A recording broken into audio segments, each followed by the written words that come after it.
It's November 9th, Monday morning. This is the Legit Betting Edge podcast, episode 11. I'm Brian Bonito with my partner, Scott Johnson.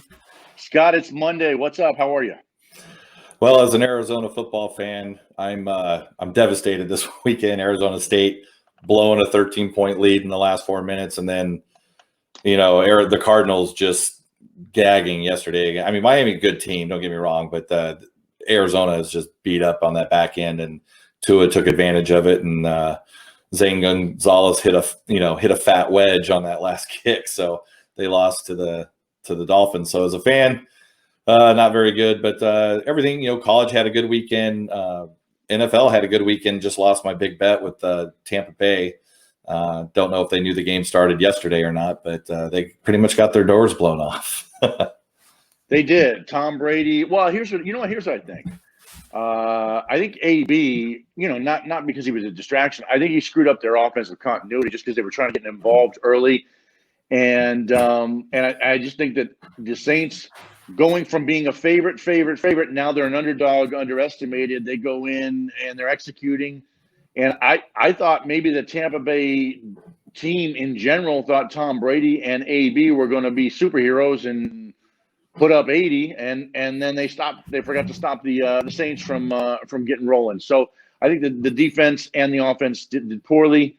Nothing to be alarmed about. I think it's a good wake-up call. It's still early in the season. You did lose your second game against the Saints. That'd be the only concern. Other than that, whatever. You roll on, next game. No big deal. Yeah. They were just never in that game. I turned that game off at halftime. I mean, I was like, yeah, they're not winning this. But the weekend, Friday had BYU. That was a good call. I think that was pretty clear. And I think Boise ended up with their fourth-string quarterback in that game. So that was a good win. And then Saturday just had I lost 3 money line plays on Kansas State, West Virginia, and ASU by a combined 7 points. So I would have had a really good Saturday if I could have hit all 3 of those. But ASU was really the one that kind of gagged it away for me. And then Kansas State, hard fought game. That game was, I had that game handicapped pretty well. I knew I was going to be a battle. And also, West Virginia, they had 2 or 3 chances in the red zone there late, and they didn't kick field goals. They didn't score touchdowns. They didn't do anything. That Texas defense held them out of the end zone. So, I didn't get the win on any of those, but my biggest play was I had Appalachian State, and they did cover it, but not as easy as I actually had that handicap as a big blowout for Appalachian State. I mean, they did cover the 17.5, but I had to sweat that out. I needed a late score. And then SMU had them 17.5. They covered that.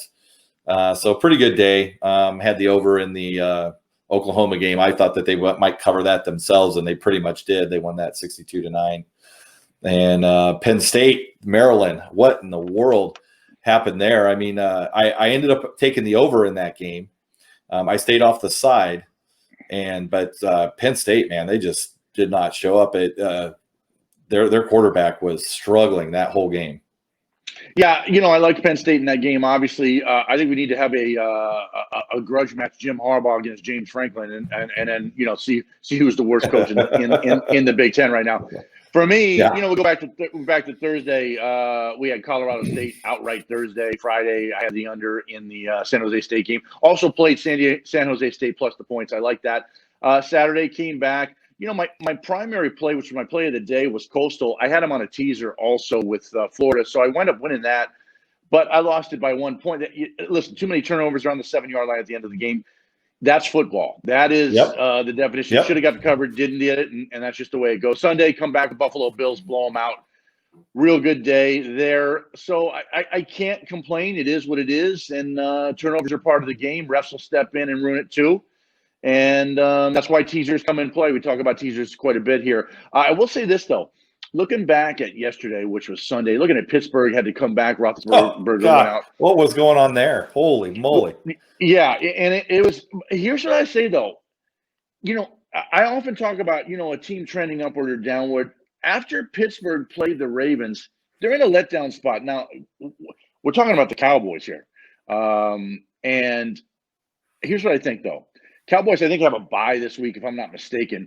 But I'm going to tell you that you got to look at the Cowboys in their next game to cover the spread and possibly win the game. So they showed that they're still Yeah. competing, and I think the Cowboys when I don't even know who they're playing next. I'm just saying it was a thought in my head as I saw that. I looked at the game, I looked at the numbers, and said, okay, Cowboys might cover the next game. They probably win. Might be a money line play. I don't know who they're playing again. It was just a thought that popped out of my head as I'm watching these games. You see these things go over. The rhythm of games and teams and the ups and downs and how they climb out of holes and so on. Sometimes you can't see it, but I think the Cowboys are going to cover and win the next game. So just my thoughts. Yeah.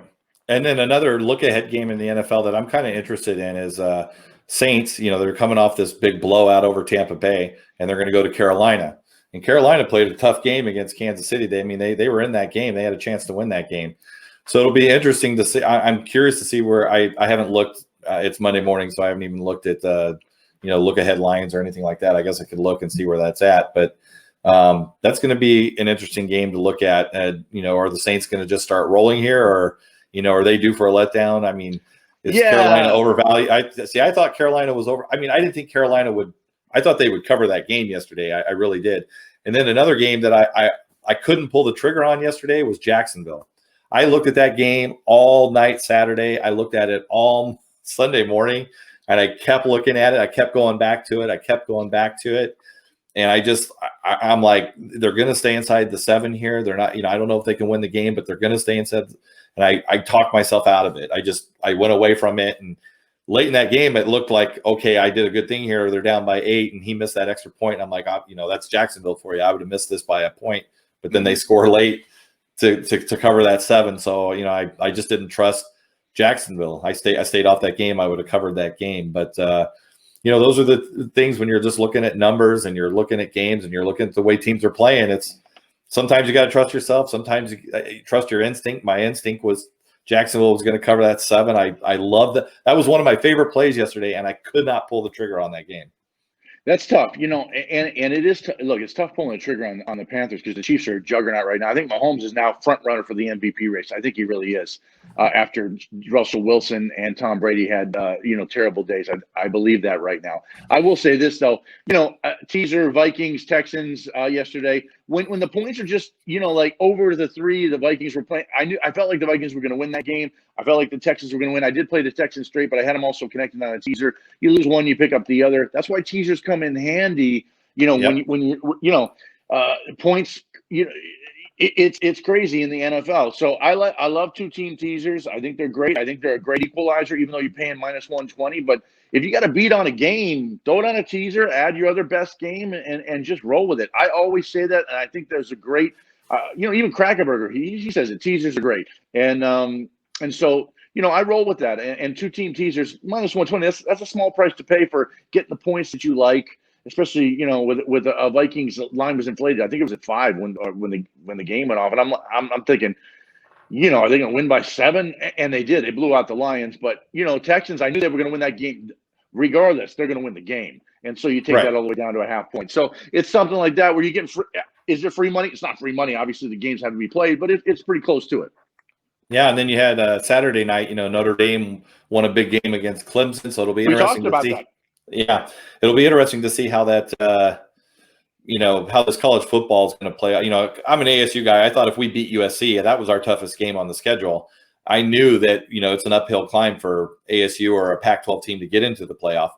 But, I'm like, okay, if we can beat USC and we can run the table here and get into the, the Pac-12 playoff, we'll probably have to beat everybody by, 20 points to get there. But I don't know if a Pac-12 team's going to make it because I can't see them leaving Clemson out, losing to Notre Dame in overtime, double overtime, without their quarterback. So if Clemson runs the table and gets back to the ACC and beats Notre Dame in the ACC championship game, you'd got to think that those 2 teams are going to be there.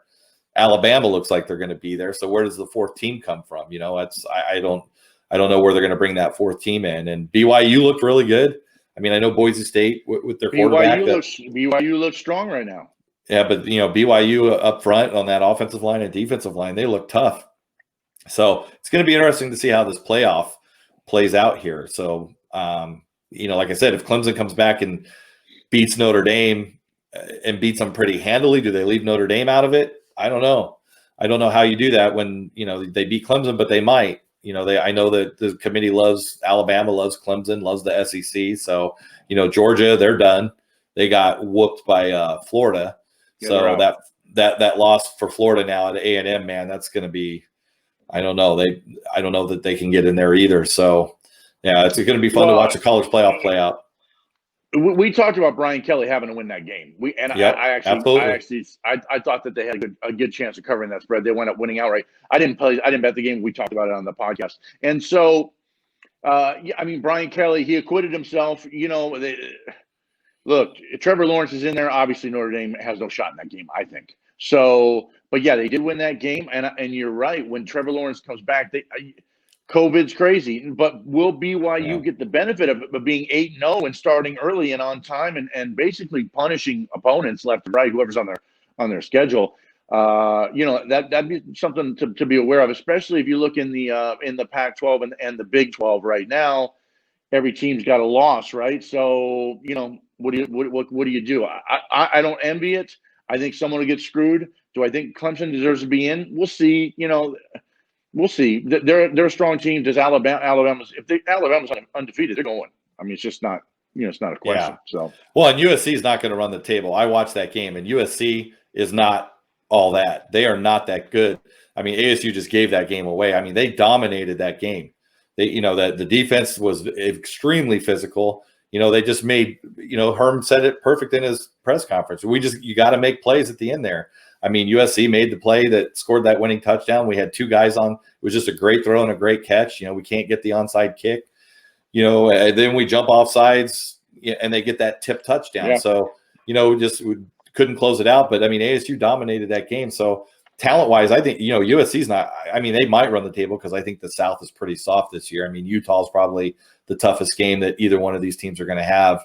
UCLA can't play defense. Colorado can't play defense. And U of A, we don't talk about that team, but it's just going to be interesting to see. And plus, the Pac-12's already canceled, 2 games, and they're not going to play those games. So I don't think the Pac-12's getting anybody in there.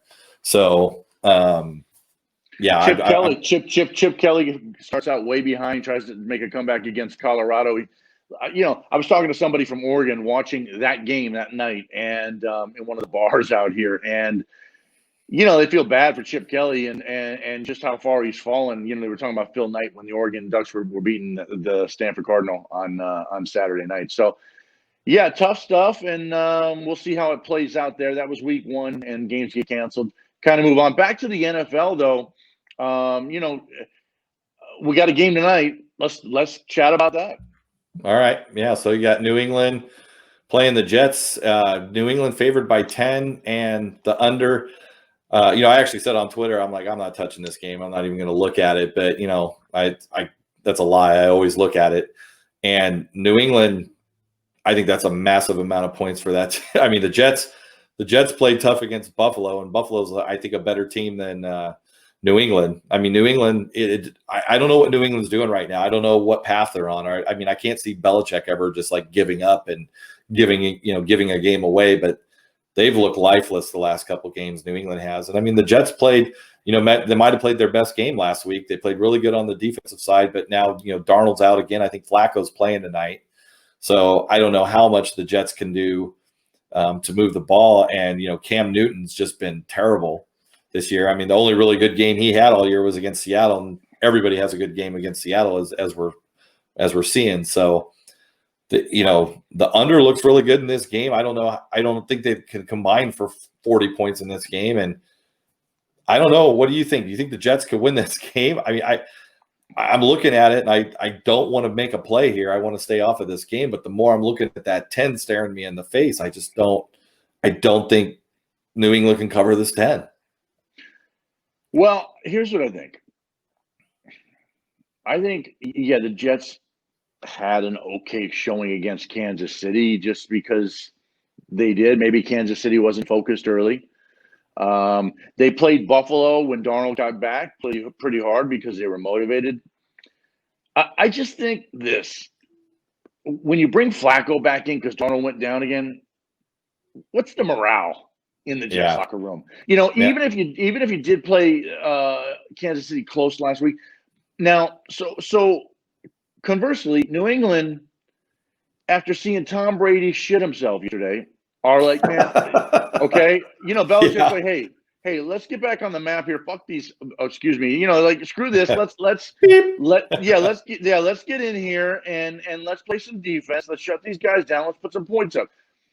I'm inclined to play New England -10 here. I think they win by 13, possibly. I think they have a good game, probably their best game they've had in weeks. They have to, obviously, because they're playing the Jets. And I just think the Jets, Flacco's a statue back there. Yeah. Gilmore's not playing, but really, when's the last time? Look, I remember watching Flacco, even in Baltimore. I'm like, man, throw that ball down the field. And he'd sit there and he wouldn't throw it down the field. Who's going to catch the ball for him? Right. Last time Flacco played, they had Le'Veon Bell. Did they not in the backfield? I don't know. Yeah. They're undermanned. They got nothing. Yeah, and I haven't looked. Is Crowder out in this game too? Because I know he's their leading receiver. Right. I don't know if Crowder's playing tonight. So, like I said, I haven't even really looked at this game because I just looked at the Monday night game. I'm like, yeah, I don't trust either one of those teams. So I didn't really look at it, but we were doing this, so I did look at it, and But you're right with Flacco. That's why I'm like, I don't think New England can cover it, but can Flacco move the ball at all? That's why maybe I was looking at the total under, but 41.5. I mean, that just scares the crap out of me. And, they'll probably be trending at the under for 3 quarters. And then, the fourth quarter nuttiness will happen. So I don't know that I'm going to make a play. Well, I think New England might get to 30 I think they might have a decent offensive showing in this game. I think New England will. Will the Jets be able to get on the board? I don't know. But I think New England will have a decent showing. So I'll shoot a play of the day. I'll go with New England -10 on my play of the day. I'll take a shot at it and put a small bet in on it and just kind of watch it. And so that's the total. I would lean over. I'm not going to bet the total, but I would lean over just because I think New England gets to 30 tonight. I could be wrong. I think they're going to cover the spread. Could be wrong, but that's the way I'm going, and I feel decent. Like that, it's like a somewhat of an easy game for New England where they've been struggling lately. I think they have an easy game of this just because their efforts there last couple of games. So even though it's their second game back to back on the road, I just think they have a real good game. Okay, yeah, and then so last week we talked about like doing this starting up the 9-bet challenge, and I actually got busy. I ran a poll and it was pretty even, pretty split. I liked ASU of the plays that were on there. I really liked ASU +11. I think Clemson -5.5 won the poll, but we saw how that worked out. And I forget what other. I mean, without looking at it, I forget what other 2 games I had. So we'll start that up this week. We're not going to start it today with this game, but maybe Wednesday when we talk, we'll look at a game on Thursday. And I don't know. What do you think? Do me and you just run this, and we just get people to start following us, going to the YouTube channel, and as long as they can do that, if we can run this up to 9, then we'll include some of the people that are subscribing and stuff, or what? Yeah, keep running polls because the polls never work. Yeah, polls don't work because the public doesn't win. I mean, so you have mostly public bettors betting on the polls or voting on the polls. Polls are useful for information on where the public's thinking. If you want to be honest, they are effective in that sense. I don't know. We should maybe do it ourselves. I will say this though. We'll talk more about that. But MAC football is now on Tuesday and Wednesday nights. I think for the rest of the month. I think we're going to see football every day for the rest of November, which is amazing because these MAC teams are just getting started, and I'm kind of excited about it. I can get behind, two or three MAC games, on a Tuesday and Wednesday. I can definitely get behind that and enjoy some of that. Put some bets on there. There's some value in the MAC. Yeah, and hopefully that that can roll us into college basketball at the end of November, and then hopefully the NBA gets started at the end of December. So, there should be a lot of action coming here shortly. So that's something to really look forward to. But if you like the podcast, you can always go to our Twitter page. My Twitter page is at ScojoAZ Sports. I opened up an action app because I was trying to work stuff on my website with my record and stuff like that. And the action app was just a good thing for me to do because it'll just keep a rolling record. So I started that on Friday. I went ahead and opened up an app, and I'm just going to do that way. my betting style and everything is on there. So you can go to myaction.app/Scojo, and you can follow my plays and stuff there. And then, of course, this, YouTube, watch, if you like what you're seeing, hit the like button, subscribe to this channel, tweet it to your friends, tell people to, jump on board and start watching this. We're going to keep doing this. You're going to see our faces for a while. So that's how you can get a hold of me. Appreciate that. Yeah. You can find me on Twitter @my_bankroll. And again, if you're watching this, smash the like button. We appreciate that. That helps us. It's going to help us in the long run. It's only a few of them right now. Obviously, we're in the ground. The groundswell is beginning right now. Give us a retweet if you see this on Twitter. Leave a comment, and we appreciate it. We'll have a conversation. Send any question you want us to talk about. We certainly appreciate those, and we'll tell you what we think. Regardless, you contact me and you contact Scott on Twitter, on Instagram. We'll talk business there. Anything you want to do, we're open to. We're pretty malleable with the situation right now, and we know this is going to be huge shortly with betting just growing bigger and bigger. That's it for today's episode. Episode 11 now comes to a close.